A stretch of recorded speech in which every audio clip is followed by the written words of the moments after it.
अस्सलाम वालेकुम। Class 10 physics unit 11 से मैं न्यूमेरिकल प्रॉब्लम सेंड कर रहा था और 11.7 तक मैंने सेंड कर दिए हैं अपने वीडियो लेक्चर्स में। अब ये जो वीडियो है ये 11.8 की है और आप सबको मैंने 11.7 तक जो इको साउंड से रेलेवेंट थे वो भी मैंने बीच में एडजस्ट करके आपके साथ शेयर कर दिए हैं। अब नेक्स्ट जो हमारा 11.8 आता है ये भी हमारा जो है फ्रीक्वेंसी, वेवलेंथ और स्पीड का केस है और बड़ा आसान सा, कॉम्प्लिकेटेड नहीं है। बस हमने मिनिमम और मैक्सिमम वेवलेंथ निकालनी है। तो स्टार्ट करते हैं और स्टार्ट करने से पहले फिर आपको याद करवा दूं कि मेरे चैनल को सब्सक्राइब कीजिएगा और इस वीडियो को ज़्यादा से ज़्यादा लाइक और शेयर कीजिएगा।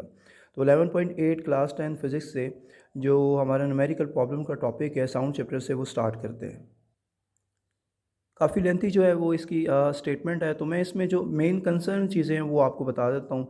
मीन द हाईएस्ट फ्रीक्वेंसी उसने बताया हुआ है कि वो 20,000 हर्ट्ज़ है। इसके अलावा 20 डिग्री सेल्सियस टेम्परेचर पे टेम्परेचर वो साथ सुजेस्ट करेगा, लेकिन उसकी हमें ज़रूरत नहीं पड़ेगी क्योंकि V equal to F lambda में हमारे पास टेम्परेचर की रिक्वायरमेंट नहीं होती। यहाँ पे भी उसने दिया हुआ है ये 343, ये जो है वो आपकी वेलोसिटी हो जाएगी, जो स्पीड की सेंस में हमारे पास वैल्यू आ जाएगी। और 20 हर्ट्ज़ जो है ये इसने बताया हुआ है कि लोएस्ट साउंड जो है वो उसकी जो बेसिकली फ्रीक्वेंसी होगी। तो एक फ्रीक्वेंसी हमें हाईएस्ट गिवन है और एक फ्रीक्वेंसी हमें लोएस्ट गिवन है। इसके अलावा वी की वैल्यू गिवन है, तो हमने वेवलेंथ निकालनी होगी। वेवलेंथ हमने मैक्सिमम के लिहाज से भी निकालनी है, फ्रीक्वेंसी के लिहाज से। वेवलेंथ हमने मिनिमम के लिहाज से भी निकालनी है। कोई इसमें कोई डिफ़िकल्टी नहीं है। ये एरो हेड से मैंने रिप्रेजेंट किया हुआ है कि ये हाईएस्ट फ्रीक्वेंसी गिवन है, ये लोएस्ट फ्रीक्वेंसी गिवन है और वी हमें गिवन है। फाइंड आउट हमने क्या करना है, हाईएस्ट फ्रीक्वेंसी, हाईएस्ट वेवलेंथ और लोएस्ट वेवलेंथ। ये वेवलेंथ का सैंपल होता है। लेकिन जब हम इसको स्टार्ट करेंगे इसके दो पार्ट्स होंगे। फार्मूला तो V equal to F lambda ही लगेगा, लेकिन क्योंकि वेवलेंथ और फ्रीक्वेंसी दोनों आपस में यहाँ प्रोडक्ट में है, तो फ्रीक्वेंसी जब हमने वेवलेंथ निकालनी होगी, फ्रीक्वेंसी इधर मल्टीप्लाई है तो इधर जाके डिवाइड हो जाएगी, तो इनका आपस में इन्वर्सली प्रोपोर्शनल बन जाएगा। So it's mean very clear, जब आप हाईएस्ट वेवलेंथ निकालेंगे तो जो हमारी lowest wavelength, for example highest तो हम नीचे वाले में निकालेंगे, लोएस्ट जब निकालेंगे तो उस वक्त फ्रीक्वेंसी की वैल्यू जो है मैक्सिमम पुट करेंगे। इसको मैंने एफ एम से लिखा है जो हाईएस्ट है।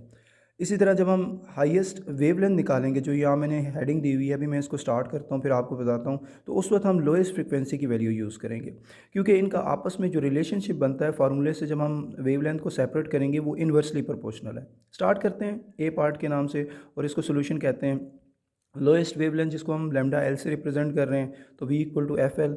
तो अगर हमने रिप्रेजेंटेशन करनी है तो यहाँ एम लगाएंगे और यहाँ एल लगाएंगे इसकी बेस में। क्यों? क्योंकि एफ इधर मल्टीप्लाई इधर जाके जब डिवाइड होगा तो नीचे आ गया, तो नीचे आ गया तो लोएस्ट फ्रिक्वेंसी जो हम अभी पार्ट ए में निकाल रहे हैं उसके लिए फ्रिक्वेंसी की वैल्यू मैक्सिमम रखेंगे, क्योंकि अगर ये लोएस्ट होगी तो ये मैक्सिमम होगी, ये मैक्सिमम होगी तो ये लोएस्ट होगी। ये इन्वर्सली प्रोपोर्शनल का रेशो होती है। वैल्यूज़ पुट करेंगे तो ये 0.017 आएगा। पॉइंट आगे लेके जाएंगे तो 10⁻³ मीटर जो है वो इसका यूनिट होता है। जैसे कि देखिए पार्ट बी है। अब पार्ट बी में जब आप सिमिलर ये करेंगे V equal to F lambda. अब आपने लेमडा निकालनी है, फ्रीक्वेंसी इधर मल्टीप्लाई इधर आगे डिवाइड होगी, जैसे मैंने ये लिख दिया है। अब यहाँ पे देखिएगा मैं पॉइंट आउट कर रहा हूँ, अब ये मैक्सिमम है तो ये लोएस्ट है। मीन जब इसकी मैक्सिमम वैल्यू निकालनी होगी तो इसकी लोएस्ट वैल्यू हम यूज़ करेंगे जो गिवन में है। सो इट्स वेरी क्लियर कि हम यहाँ पे वी तो वही पुट होगी क्योंकि उसने हमें बताई वही है, एक ही बताई उस पर ही हमें हमें उसने फ्रिक्वेंसी रेंज प्रोवाइड कर दी है।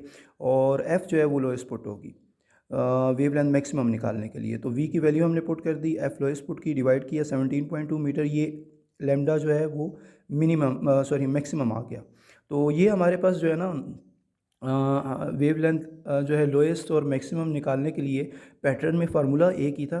बस हमने क्या किया कि जब हमने लोएस्ट वेवलेंथ निकाली तो मैक्सिमम फ्रीक्वेंसी की वैल्यू यूज़ की, और जब मैक्सिमम वेवलेंथ निकाली तो मिनिमम फ्रीक्वेंसी की वैल्यू यूज़ की, मीन लोएस्ट फ्रीक्वेंसी यूज़ की। और वैसे भी ये हम जब देखते हैं फ्रीक्वेंसी रेंज ह्यूमन की जो होती है वो 20 से 20,000 हर्ट्ज़ तक होती है। उसी सेंस में इसने एक न्यूमेरिकल बना दी है जिसका मैंने सोल्यूशन आपके सामने रखा है और उम्मीद करता हूँ ये आपको समझ आ गया होगा। इसकी ज़्यादा से ज़्यादा प्रैक्टिस कीजिएगा, बुक से भी इसके आंसर्स चेक कर लीजिएगा और कैलकुलेटर यूज़ कीजिएगा।